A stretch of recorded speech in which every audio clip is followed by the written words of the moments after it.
ही सेवक मानते थे। राजा अम्बरीश की धर्मपत्नी भी उन्हीं के समान धर्मशील, संसार से विरक्त और भक्ति परायण थीं। एक बार उन्होंने अपनी पत्नी के साथ श्री कृष्ण की आराधना के लिए 1 वर्ष तक एकादशी व्रत करने का नियम लिया। जब उन्हें व्रत पूरे हुए तो कार्तिक मास में एकादशी के बाद द्वादशी के दिन यमुना जी के स्नान करके मधुवन में महाभिषेक कराया, ब्राह्मणों को दान दिया। जब पारायण करने को तैयार हुए तो दुर्वासा ऋषि आ गए। राजा अम्बरीश उनकी पूजा की, प्रसाद पाने के लिए प्रार्थना की। ऋषि ने कहा, यमुना जी से स्नान करके आ रहा हूं। दुर्वासा ऋषि स्नान करने गए, वहां बहुत समय लग गया। इधर त्रयोदशी लगने लगी। एकादशी का पारायण द्वादशी तिथि में ही होना चाहिए। त्रयोदशी लगने पर व्रत निष्फल हो जाता है, ऐसा नियम है। तो ऐसा जानकर राजा ने चरणामृत और तुलसी दल से पारायण कर लिया और व्रत की पूर्ति कर ली। इतने में दुर्वासा ऋषि वहां से आ गए और बड़े क्रोधित हुए कि बगुला भक्त बनता है, भगवान के भक्त बनने का ढोंग करता है, संतों को प्रसाद पवाने से पहले ही एकादशी का पारायण कर लिया। इस प्रकार से बहुत बुरा भला अम्बरीश जी को बोला और क्रोध में भरकर अपनी एक जटा उखाड़ करके जैसे ही पृथ्वी पर पटकी तो एक भयंकर कृत्या नाम की राक्षसी प्रकट हो गई, जो अम्बरीश जी को खाने के लिए दौड़ी। परंतु भगवान की कृपा से अम्बरीश जी की रक्षा में तो सुदर्शन चक्र लगा हुआ है और सुदर्शन चक्र ने कृत्या राक्षसी को जलाकर भस्म कर दिया और दुर्वासा का पीछे करने लगा। जब दुर्वासा जी ने देखा कि सुदर्शन चक्र मेरे को जलाने आ रहा है तो वे भागते हुए अपनी रक्षा के लिए ब्रह्मा तथा शंकर जी सभी के पास गए, लेकिन किसी ने बैठने तक को भी नहीं कहा। रामचरितमानस में कहते हैं कि काहू बैठे कहा न होही, काहू बैठे कहा न होई, राखे को सकाए राम कर द्रोही, राम को सकाए राम कर द्रोही, मात मृत्यु पे तो सुमने समाना, मात मृत्यु पे तो तुम्हें समाना, मातु मृत्यु पे तो समने समाना, मात मृत्यु पे तो तुम्हें समाना, सुधा होई विष सन हरि जाना, हो सुधा होई विष सन हरि जाना, मित्र करहि सत रिपु के करनी, मित्र करे सत रिपु के करनी, दासम विबुध न जीवे तरनी, दासम विभव नदी वे करनी, ब्रह्मधाम शिव पुर तिहु लोका, ब्रह्म राम शिव पुरखे लोगा, रामित व्याकुल भय शोका, विरामित व्याकुल भय शोभा, रामित व्याकुल भय शोका, विरामित व्याकुल भय शोभा। भागते भागते दम तोड़ने लगे। कोई उपाय न जानकर भगवान विष्णु के चरणों में जा गिरे। बोले, भगवान मेरी रक्षा कीजिए। भगवान बोले, अहम भक्त पराधीनो हस्वतंत्र इव द्विजा, मैं तो भक्त के पराधीन हूं। दुर्वासा जी, मैं तो स्वतंत्र नहीं हूं। साधु महात्मा मेरे हृदय को गिसत कर लिया है। मैं भक्तों को प्यारा हूं और भक्त मेरे प्यारे हैं।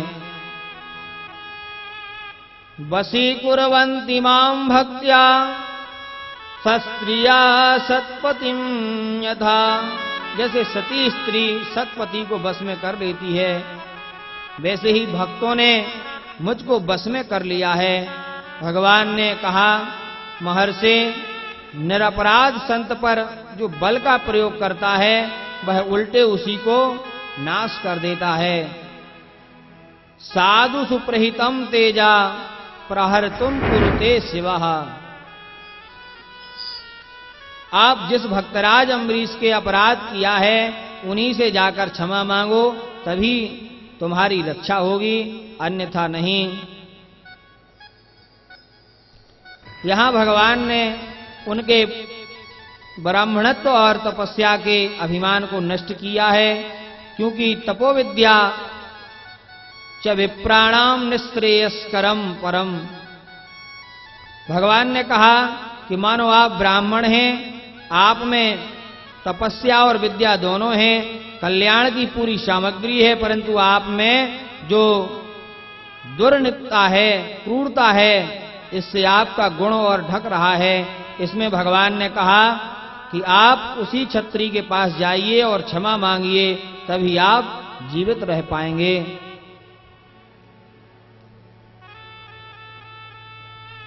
सुखदेव जी कहते हैं, परीक्षित जी सुदर्शन चक्र से संतप्त दुर्वासा ऋषि भगवान के आदेशानुसार अम्बरीश जी के पास पहुंचे और उनसे क्षमा मांगी। अम्बरीश जी को दुर्वासा का दुख देखकर दया आ गई और उनकी प्राण रक्षा के लिए सुदर्शन से प्रार्थना की। सुदर्शन जी ने दुर्वासा जी को छोड़ दिया। इस प्रकार से भगवान के परम भक्त अम्बरीश जी सुखपूर्वक भगवान की भजन पूजन स्मरण करते हुए अपने राज्य का पालन करने लगे।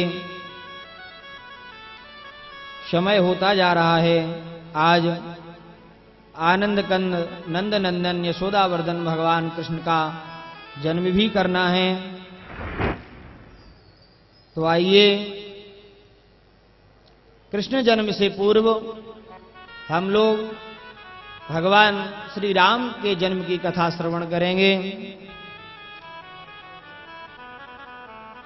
भगवान राम के वंशजों की वंशावली में दीर्घबाहु 56वें राजा हुए। उनके बाद हुए अज के बाद हुए रघु के बाद हुए दशरथ, और दशरथ जी से महाराज दशरथ की कोई संतान नहीं थी। संतान के लिए गुरु वशिष्ठ जी के पास निवेदन किया। वशिष्ठ जी श्रृंगी ऋषि को बुलाकर के पुत्रेष्टि यज्ञ कराया, जिसके फलस्वरूप अग्निदेव वापस पायस लेकर प्रकट हुए और महाराज दशरथ जी से बोले, यह पायस खीर तीनों रानियों को खिला दीजिए। दशरथ जी किस प्रकार से रानियों को खीर खिलाए, यह देखिए।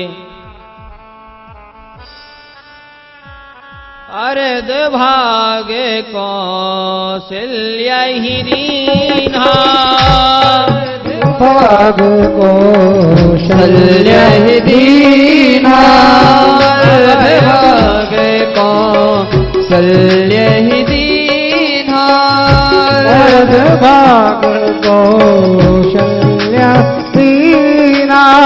ओ भय भागे आधे कर कीन्हा, ओ भय भागे आधे कर लीना।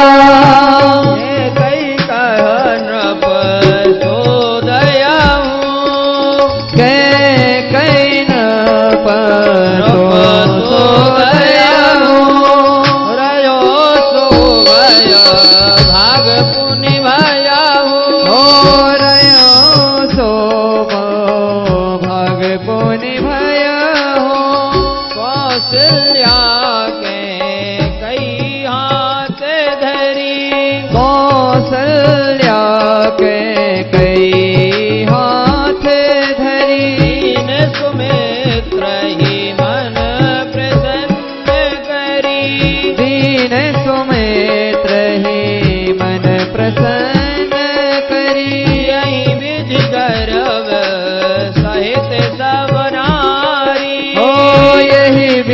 गर्भ सहित सब नारी हृदय हर्षित सुख भारी भई हृदय हर्षित सुख भारी। इस प्रकार से खीर का आधा भाग कौशल्या जी को दिए, जिससे श्री राम जी हुए। आधा जो बच रहा है उसको दो भाग करके एक भाग कैकेयी को दिए, जिससे भरत जी हुए। फिर जो बच रहा है उससे दो भाग करके एक एक भाग कौशल्या कैकेयी के हाथ में देकर दोनों के हाथ से सुमित्रा जी को दिलवाए, जिनसे लक्ष्मण और शत्रुघ्न का जन्म हुआ। चैत्र शुक्ल नवमी अभिर्जित मुहूर्त में श्री राम का जन्म हुआ। बोलिए भगवान श्री राम की जय। चारों भैयों की जय हो। हमारे बीच में